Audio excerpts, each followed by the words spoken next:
오늘 저녁에 혹시 육체의 연약함을 안고 이 예배에 참석하신 분들 계십니까? 제가 이 4절 말씀을 복음으로 여러분들에게 드리고 싶습니다. 주님께서 하신 말씀입니다. 이 병은 뭐요? 죽을 병이 아니다. 하나님의 영광을 위함이요 하나님의 아들이로 말미암아 영광을 받게 함이니라. 어떤 문제를 만났을 때에 여러분 이 4절 말씀을 마음에 새기고 그 말씀을 계속해서 마음속에 묵상하십시오. 하나님께서 우리의 문제를 해결해 주시는 그런 놀라운 은혜를 맛보게 될 줄 믿습니다. 오늘 우리가 요한복음 11장을 열었습니다. 우리가 잘 아는 내용이죠. 나사로가 병들어 죽게 되었습니다. 그때 그 누이들이 급히 사람을 예수님께 보냈습니다. 그리고 나사로가 지금 중환병에 들었다라는 사실을 알렸습니다. 그런데 이 급부를 받으신 예수님이 하신 말씀입니다. 이 병은 죽을 병이 아니다. 하나님의 영광을 위함이요 하나님의 아들로 이로 인하여 영광을 얻게 하려 함이라. 우리의 연약함과 부족함까지도 하나님은 영광 받기를 원하시며 우리 삶의 현장에서 나타나는 여러 가지 어렵고 힘든 일들을 통하여서도 하나님이 영광 받기를 원하십니다.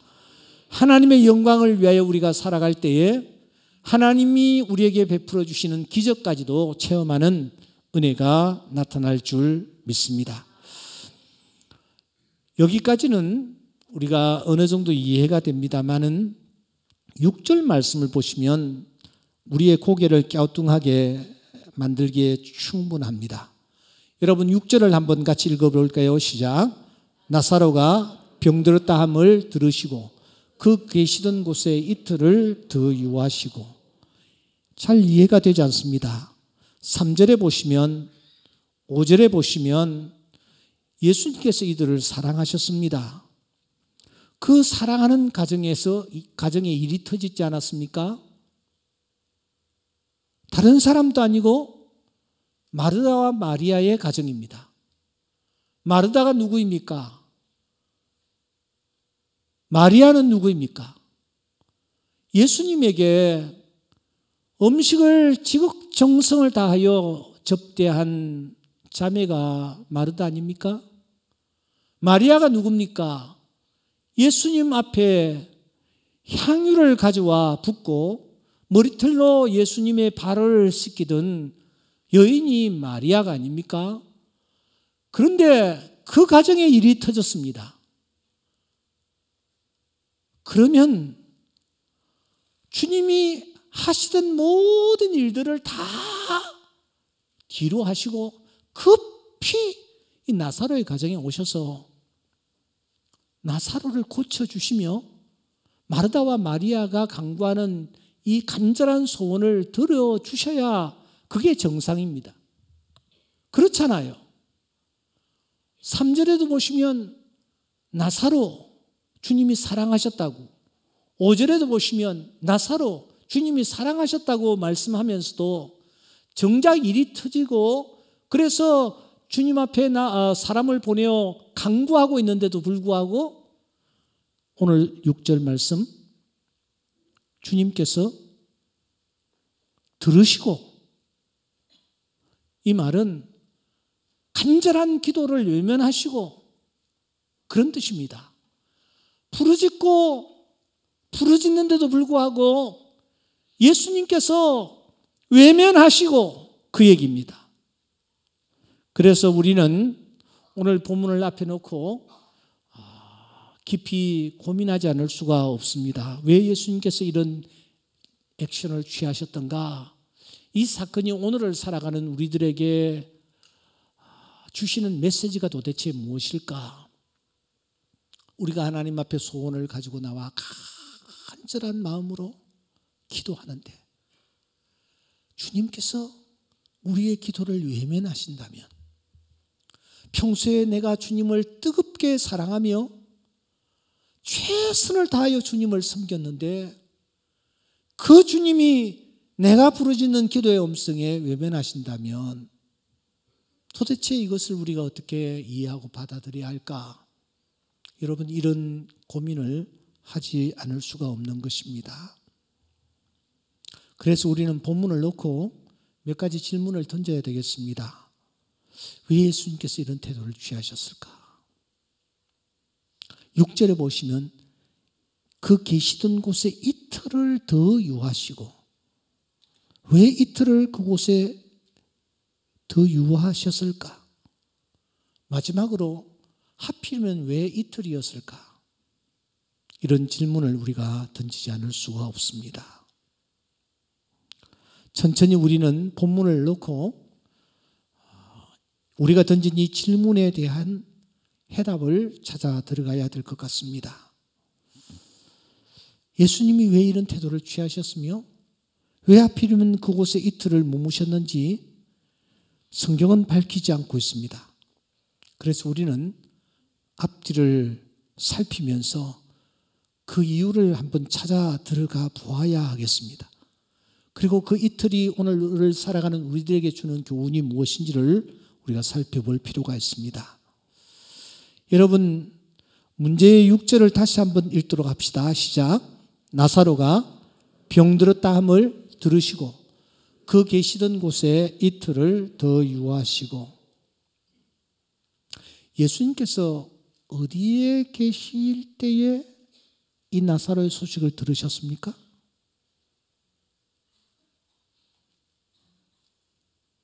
어디에 계실 때에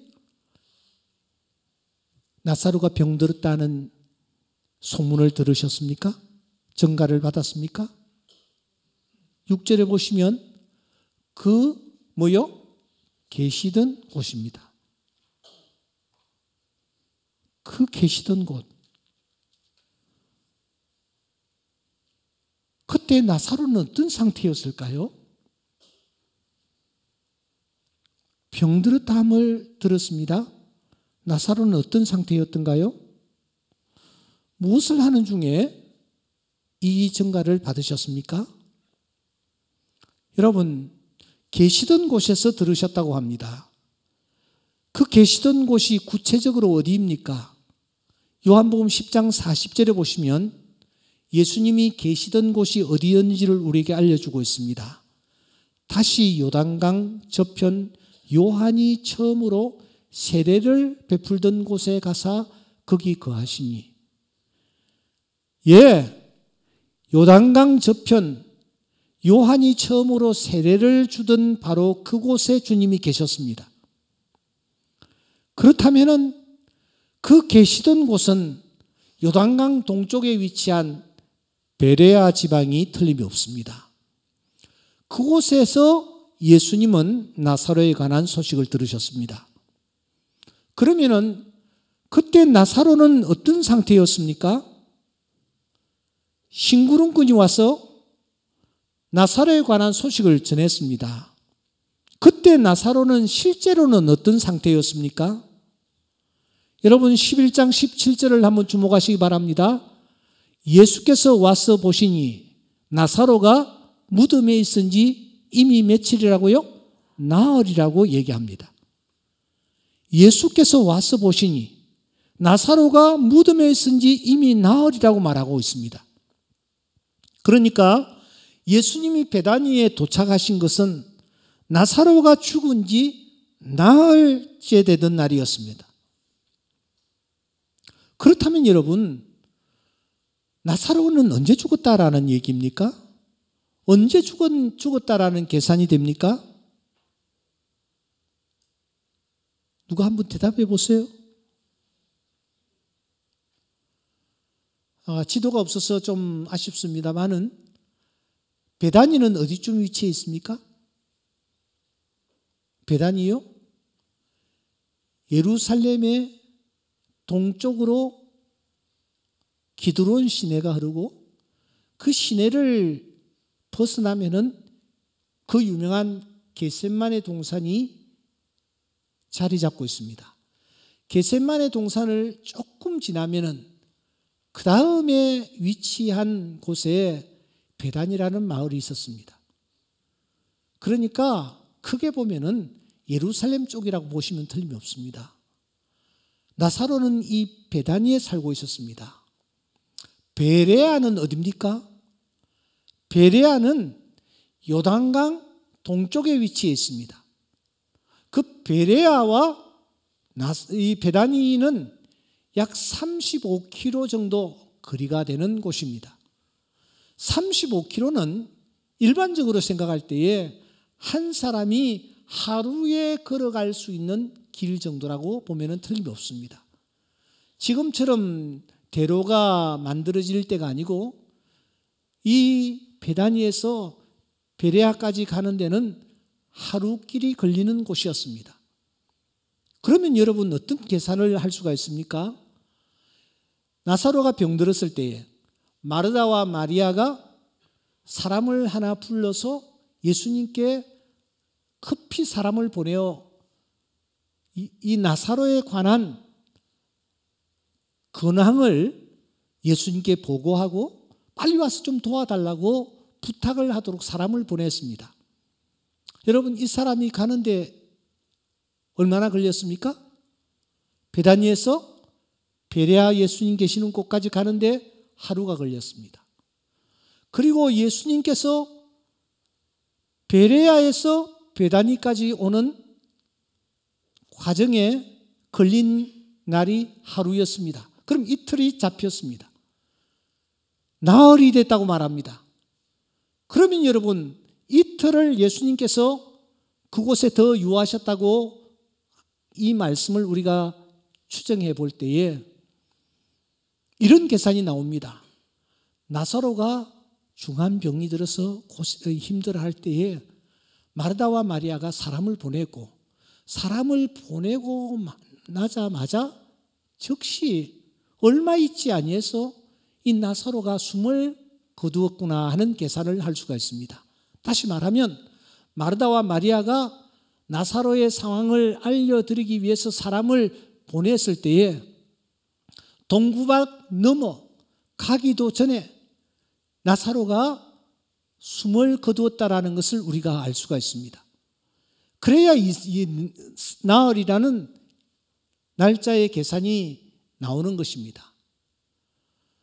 마르다와 마리아는 사람을 이미 보내었습니다. 지금처럼 전화를 하고 핸드폰을 해가지고 사람이 죽었으니까 돌아오라 이렇게 전갈할 수 있는 상황이 되지를 못합니다.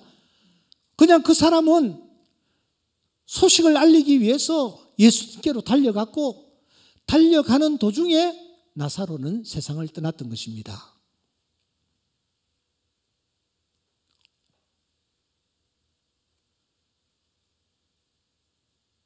그런데 여러분, 나사로가 죽었다라는 사실을 심부름꾼은 알지를 못했습니다만 누구는 알고 있었습니까? 예수님은 다 알고 계셨습니다. 베다니 나사로의 집에 일어난 여러 가지 상황들을 주님은 익히 다 알고 계셨습니다. 주님이 그 상황을 다 알고 계셨기 때문에 예수님은 말씀을 받으시고 난 뒤에도 이틀을 더 유하셨다라고 오늘 성경은 얘기합니다. 그럼 이틀 동안 주님은 무엇을 하셨습니까? 요한복음 10장 41절 42절 말씀해 보시면 많은 사람들에게 복음을 전하셨고, 그리고 많은 사람이 예수를 믿는 놀라운 역사가 일어났습니다. 예수님은 지금 사람들에게 애워싸여 계십니다. 한결같이 주의 말씀에 귀를 기울이고 있었고, 그래서 그들이 예수님을 메시아임을 고백하고 있는 것입니다. 예수를 믿는 놀라운 역사가 일어나고 있는 것입니다. 그 현장에서 주님은 하늘나라의 복음을 전하고 계셨던 것입니다. 이제 저의 설명이 끝났습니다. 이 정도 되면은 우리는 마음속에 이 말씀이 주는 메시지가 어떤 것인지를 우리가 담아내어야 합니다. 여러분, 성령께서 이 시간 우리 마음을 흔들어 주시기를 주의 이름으로 축원합니다. 그것도 이해가 되지 아니하면 제가 조금 더 보충을 하겠습니다. 여러분 7절을 주목하시기 바랍니다. 7절에 보시면 예수님께서 다시 제자들에게 유대로 가자라고 하십니다. 여기는 유대는 구체적으로 어디입니까? 예루살렘입니다. 그곳에서 유대인들은 돌을 들어 예수님을 치려했습니다. 그래서 주님은 그곳을 잠시 피하여 베레아로 가신 것입니다. 그런데 자기를 향하여 돌을 던지는 그 예루살렘을 향하여 주님은 다시 가자고 하십니다. 11장 8절 랍비여 방김도 유대인들이 돌로 치려 했는데 또 그리로 가시려 합니까? 제자들이 말립니다. 그때 주님이 무엇이라고 말씀하십니까? 여러분 9절 말씀 다 함께 읽겠습니다. 시작. 예수께서 대답하시되 낮이 12시가 아니냐 사람이 낮에 다니면 이 세상의 빛을 봄으로 실족지 아니한다. 낮이 12시가 아니냐 제자들에게 뜬금없이 때를 말씀하십니다. 시각을 언급하고 계십니다. 여러분 이 낮은 무엇을 뜻합니까? 12시는 또한 어떤 의미일까요? 때가 아직 낮음에 나를 보내신 이의 일을 우리가 하여야 하리라. 떼버렸나? 밤이 오리니 따라합시다. 밤이 오리니 그때는 아무도 일할 수 없느니라. 그때는 아무도 일할 수 없느니라. 예수님께서 이 사건을 통하여 우리에게 주시는 핵심이 이것입니다. 나사로가 살았습니까? 지금 죽었습니까? 나사로가 살았습니까? 지금 죽었습니까? 나사로는 죽었어요. 주님 곁에는 지금 어떤 사람들이 둘러싸여 있습니까? 둘러싸고 있습니까? 구원받아야 할 심령들이 예수님 주변에 둘러싸여 있습니다. 주님은 그들을 구원하시는 일을 위하여 혼신의 힘을 쏟으시는 것입니다. 나사로가 죽었다라는 소식을 심부름꾼들은 하지 않았지만 나사로는 이미 죽어 있는 상황입니다. 그래서 주님은 죽어 있는 자들은 죽은 자에게 맡기고 너는 나를 쫓아라라는 말씀대로 지금 살아있는 자들을 구원하시기 위하여 그들의 영혼을 살리시기 위하여 베레아에서 이틀을 더 머무시면서 최선을 다하시는 것입니다. 왜 그러면 하필이면 이틀일까? 여러분 12장 1절을 주목하시면 왜 이틀인지를 우리에게 알려주고 있습니다. 다 같이 읽겠습니다. 시작. 6월절 엿새 전에 예수께서 베다니에 이르시니 이곳은 예수께서 죽은 자 가운데서 살리신 나사로에 있는 곳이라. 이 6월절이 어떤 6월절입니까? 바로 예수님이 십자가에 못 박혀 돌아가시기 위한 바로 그 6월절입니다. 그러니까 주님은 역으로 계산하는 것입니다. 이틀이 최고로 베레아에 있는 심령들을 구원하시기 위한 당신이 할애할 수 있는 날짜라는 것을 오늘 우리에게 가르쳐 주는 것입니다. 최선을 다하여 내 주변에 죽어가는 영혼들을 구원하시는 이 일을 위하여 주님은 당신이 할 수 있는 모든 역량을 다 동원하여 그곳에 있는 심령들을 구원하시고 드디어 십자가를 지시기 위하여 예루살렘으로 향하시고 그곳에서 나사로를 다시 살려주시며 십자가에서 전 인류를 위하여 피 흘려 돌아가시는 것입니다. 사랑하는 성도 여러분, 오늘 이 음성이 우리에게 들릴 수 있기를 주의 이름으로 축원합니다. 부활하신 주님, 우리에게 가장 간절히 소원하는 소원이 있습니다.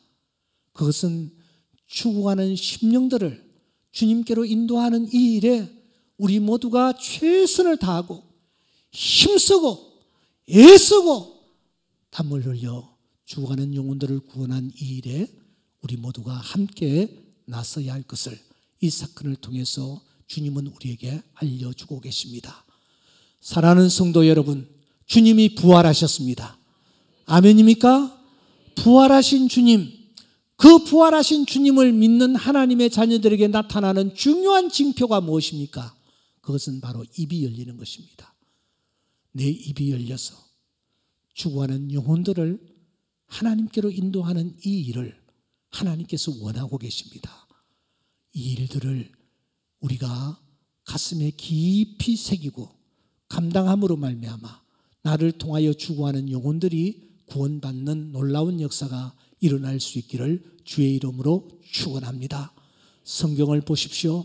예수님을 만난 사람, 부활 예수를 만난 사람, 부활 예수를 믿는 사람은 한결같이 입이 열리는 사람들이었습니다. 슬픔에 젖어 있던 마리아의 입이 열려 예수님이 부활하셨다라는 사실을 증거하고 있습니다.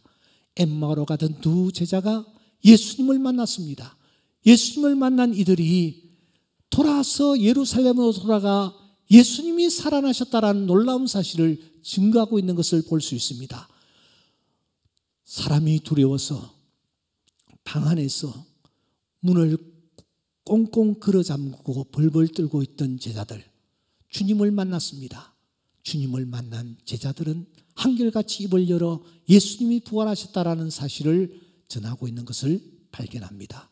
우리 또한 부활의 주님을 만났다면 우리의 입이 열려서 나를 통하여 우리 주변에 죽어가는 많은 심령들이 주님께로 돌아오는 놀라운 역사를 일으키는 이 일에 쓰임받는 주의 귀한 자녀들 다 될 수 있기를 주의 이름으로 축원합니다. 우리 찬양 같이 하나 드리도록 하겠습니다.